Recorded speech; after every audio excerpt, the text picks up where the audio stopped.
Hello friends, एक नए video में आपका स्वागत है। इस वीडियो में हम प्रीवियस ईयर में आए हिस्ट्री के जितने भी क्वेश्चन हैं उनको एक एक करके देख रहे हैं, फिर उसका डिटेल से डिस्कशन होता है। तो एक टॉपिक का पूरा यहाँ पे डिटेल से डिस्कशन हो जाता है जो काफ़ी सहायता देता है एग्ज़ाम में। तो उसी सीरीज़ में हम एक और क्वेश्चन लेके आए हैं। ये है आरपीएससी में असिस्टेंट प्रोफेसर में आया हुआ क्वेश्चन है कि राष्ट्रसंघ द्वारा नियुक्त लिटन आयोग संबंधित है। अभी यहाँ पे देखिए, अगर आपको लिटन आयोग का पता है तो आप विद इन सेकेंड इस क्वेश्चन को अटैम्प्ट कर सकते हैं। लिटन आयोग का संबंध किससे है? तो अब यहाँ पे देखिए, ये क्वेश्चन है, ये वर्ल्ड हिस्ट्री से रिलेटेड है। वर्ल्ड हिस्ट्री काफ़ी इंपॉर्टेंट है। 25 नंबर की आरपीएससी के असिस्टेंट प्रोफेसर में ये वर्ल्ड हिस्ट्री आती है। सीधे सीधे क्वेश्चन आते हैं, स्ट्रेट फॉरवर्ड। अगर आपको कमीशन याद है, आपको ईयर याद है, आपको ये पता है कि ये जो कमीशन है ये किस विवाद को लेके हुआ था, तो इजीली आप क्वेश्चन अटैम्प्ट कर सकते हैं। तो यहाँ पे देखिए, ऑप्शन ए है विल्ना विवाद, बी है मंचूरिया संकट, सी है कोरफू विवाद और डी है यूनान बल्गारिया के मध्य सीमा विवाद। सेम क्वेश्चन इंग्लिश में है, Lytton commission appointed by League of Nation was related with. तो ये है पहला Vilna dispute, Manchuria crisis, Corfu dispute, और ऑप्शन डी है border dispute between Greece and Bulgaria. अब लीग ऑफ नेशन के बारे में मैंने वीडियो बना रखा है एक, पहले आप वो देख सकते हैं प्लेलिस्ट में जाके। सबसे पहले देखते हैं मंचूरिया कहाँ पे है। अब ये मंचूरिया देखो यहाँ पे है, मैप में दिख रहा होगा आपको, हाईलाइट किया हुआ। तो मंचूरिया जो एरिया है उसका 3 देशों के बीच में डिस्प्यूट था, एक रशिया के बीच में, एक चाइना के बीच में और एक है जापान। और ये दोनों देखिए, ये इंपीरियल पावर थी, इन्होंने कॉलोनी बना रखी थी मंचूरिया को। सबसे पहले डिस्प्यूट हुआ चाइना और रशिया के बीच में। तो जब चाइना और रशिया के बीच में डिस्प्यूट हुआ तो वहाँ पे एक संधि हुई, संधि का नाम था ली लोबानोव संधि, ट्रेटी। अब इसमें क्या हुआ, जो चाइना था उसको ये जो साउथ मंचूरिया जोन था ये रशिया को देना पड़ा, और रशिया को उन्होंने दी एब्सोल्यूट पावर।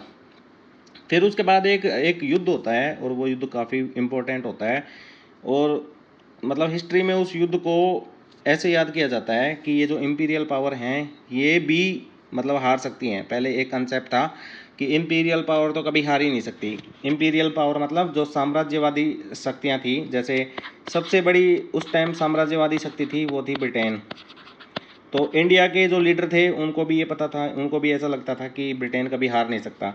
फिर उसके बाद रशिया भी एक साम्राज्यवादी शक्ति थी, और उसके बाद जैसे फ्रांस हो गया, वो भी एक साम्राज्यवादी शक्ति थी।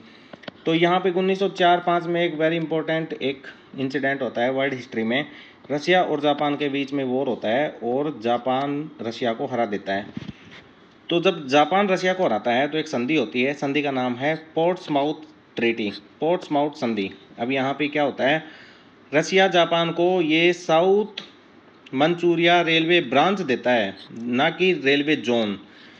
जापान चाहता था उसको जोन मिले, लेकिन रशिया ने क्या दिया, ओनली एक ब्रांच दी। तो जापान का पूरा ध्यान था कि उसको जोन मिलना चाहिए, और वो भी एब्सोल्यूट पावर के साथ में। तो यहाँ देखिए 1904-05 की बात है। 1931 में चाइना में एक पार्टी आती है, उस पार्टी का नाम होता है क्योमेंटांग, KMT उसको शॉर्ट फॉर्म में बोलते हैं। उसका एक लीडर होता है चियांग काई शेक। उसका एम्बिशन होता है कि ये रीजन तो हमारा है मंचूरिया, तो इसको हमें वापस लेना है। और जापान चाहता था कि उस पर एब्सोल्यूट हमारा पावर होना चाहिए पूरे जोन पे, ना कि एक ब्रांच पे। तो उसके भी रीजन थे। रीजन क्या था कि मंचूरिया रीजन है, इससे ट्रेड रूट निकलते थे और मिनरल्स भी काफ़ी थे, इसलिए जापान चाहता था कि ये रीजन उसके पास होना चाहिए। अब यहाँ पे देखिए, सितंबर 1931 में एक यहाँ पे एक इंसिडेंट होता है। इंसिडेंट का नाम होता है मुकडेन इंसिडेंट। मुकडेन एक इंसिडेंट होता है। इसमें क्या होता है, इस रेलवे ब्रांच के पास में एक विस्फोट हो जाता है। अब इस विस्फोट पे चाइना बोलता है कि जापान ने करवाया है, और जापान बोलता है कि ये चाइना ने करवाया है। तो ये जब एक दूसरे पे ब्लेम करते हैं, तो जापान ने क्या किया कि इस पे फुल एक मतलब इन्वेजन कर दिया, फुल टाइम इन्वेजन कर दिया ये मंचूरिया रीजन पे, और उसको अपने कब्जे में ले लिया। और कब्जे में लेने के बाद उसका नाम कर दिया उसने, ये नाम किया उसने मान चाओ क्वाओ। ये अपना एक प्रोविंस बना लिया, मान चो क्वाओ। अब यहाँ पे जो चाइना था वो ऐसे बैठने वाला तो नहीं था, उसने कोशिश की। अब उस टाइम वर्ल्ड में एक ही ऑर्गेनाइजेशन थी जिसके पास में अपील की जा सकती थी। जब वर्ल्ड वॉर फर्स्ट हुआ था 14 से 18 के बीच में। तो उसके बाद एक लीग ऑफ नेशन बना था। अब लीग ऑफ नेशन क्या बोलता था कि आगे ऐसे युद्ध हम दुनिया में कभी नहीं होने देंगे, क्योंकि ये युद्ध हैं वो किसी का भी भला नहीं कर सकते। यूएन की तरह ही उसके कंसेप्ट थे। लेकिन अब देखते हैं आगे क्या डेवलपमेंट होता है। तो चाइना पहुंचा लीग ऑफ नेशन के पास में। तो लीग ऑफ नेशन ने क्या किया, लीग ऑफ नेशन ने सबसे पहले एक लिटन कमीशन बना दिया। लिटन कमीशन ने क्या किया, इस पूरे इंसिडेंट की जांच की, और जांच के बाद उसको पता लगा कि जापान ने गलत किया है, Japan was on the wrong side. तो उसने जापान को प्रेशराइज किया कि आपको ये एरिया वापस लौटा देना चाहिए, और अपने जो ट्रूप्स हैं, सेना है, उसको इस रीजन से हटा देना चाहिए। लेकिन जापान ने मना कर दिया। जापान ने जब मना किया तो लीग ऑफ नेशन बोलता है कि हम आप पे सैंक्शन लगाएंगे, इकोनॉमी सैंक्शन लगाएंगे। अब ये इकोनॉमी सैंक्शन की वजह से जापान को डरना चाहिए था, लेकिन इसकी वजह से जापान को कोई फर्क नहीं पड़ा, क्योंकि जापान का जो मैक्सिमम जो ट्रेड है वो होता था यूएस के साथ में। अब यहाँ देखो, यूएस जो है वो लीग ऑफ नेशन का ही मेंबर नहीं है, तो जापान को कुछ भी फर्क नहीं पड़ा। जापान बोला ठीक है, लगा दो इकोनॉमी सैंक्शन। फिर उसके बाद लीग ऑफ नेशन ने क्या किया, रसिया को अप्रोच किया कि आप हमारी मदद करो। लेकिन यहाँ देखो लीग ऑफ नेशन की दुर्भाग्य देखो, रसिया भी इसका मेंबर नहीं था लीग ऑफ नेशन का, तो उसने भी इसका साथ नहीं दिया। फिर उसके बाद जो कंट्री हैं उसको लेकर लीग ऑफ नेशन ने जापान पे प्रेशर डालना शुरू किया। तो जब प्रेशर डाला तो जापान ने बोला हम लीग ऑफ नेशन को ही छोड़ते हैं। जापान ने लीग ऑफ नेशन ही छोड़ दिया, और फिर उसके बाद जापान ने फुल टाइम जो मंचूरिया एरिया है उस पर इन्वेजन किया, और इस पूरे एरिया को अपने कब्जे में ले लिया। तो यहाँ पे मेन जो चीज़ है याद रखने की वो है लिटन कमीशन।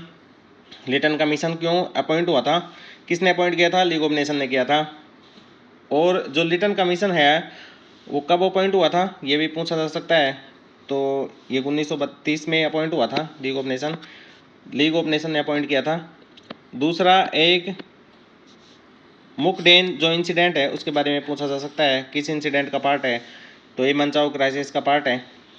फिर ये पोर्ट माउथ जो ट्रीटी है उसको पूछा जा सकता है, ये 1904-05 में हुई थी। रसिया और जापान जो वॉर हुआ था उसके बाद ये जो पोर्ट माउथ संधि हुई थी।